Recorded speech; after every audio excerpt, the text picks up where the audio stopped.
சிங்கார சென்னையை உருவாக்கும் முயற்சியின் ஒரு பகுதியாக அடையாறு, கூவம் உள்ளிட்ட நீர்வழிகளை சுத்தப்படுத்தி மறுசீரமைக்க அரசு திட்டமிட்டுள்ளது.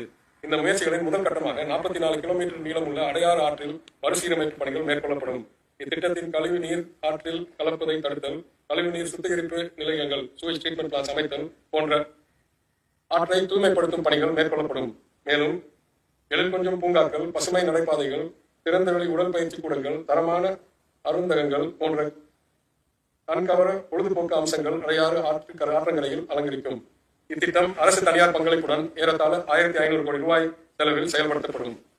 சென்னையில் உள்ள முக்கிய நீர்வழிகளான அடையாறு, கூவம், பக்கிங்காம் கால்வாய் மற்றும் கொசஸ்தலையாறு ஆகியவற்றை சீரமைத்திட இந்த அரசு முனைப்புடன் செயல்பட்டு வருகிறது. அதன் முதற்கட்டமாக சென்னை நதிகள் சீரமைப்பு அறக்கட்டளை மூலம் செங்கல்பட்டு மாவட்டத்தில் உள்ள கூடுவாஞ்சேரியிலிருந்து தாம்பரம், திருநீர்மலை, மணப்பாக்கம், ஆலந்தூர், சைதாப்பேட்டை பகுதியில் வழியாக பாய்ந்து வங்கக்கடலில் கலக்கும் அடையாறு நதியை மீட்டெடுத்து அழகுற சீரமைக்கும் திட்டம் அரசு தனியார் பங்களிப்புடன் சுமார் 1500 கோடி ரூபாய் செலவில் மேற்கொள்ளப்படும். நகர்ப்புறங்களில் வசிக்கும் மக்களுக்கு தூய்மையான மற்றும் பசுமையான வாழிடச் சூழலை உருவாக்கும் பொருட்டு அடையாறு நதியை மீட்டெடுத்து அழகுற சீரமைக்கும் திட்டம் 1500 கோடி ரூபாய் மதிப்பீட்டில் தனியார் பங்களிப்புடன் தொடங்கப்பட்டுள்ளது.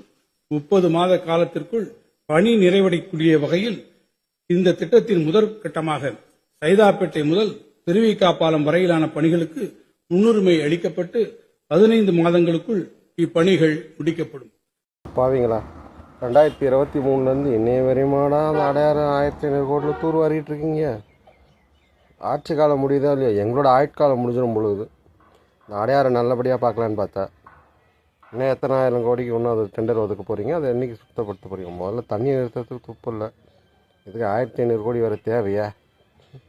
இதுக்கு ஒரு பட்ஜெட் வேறு.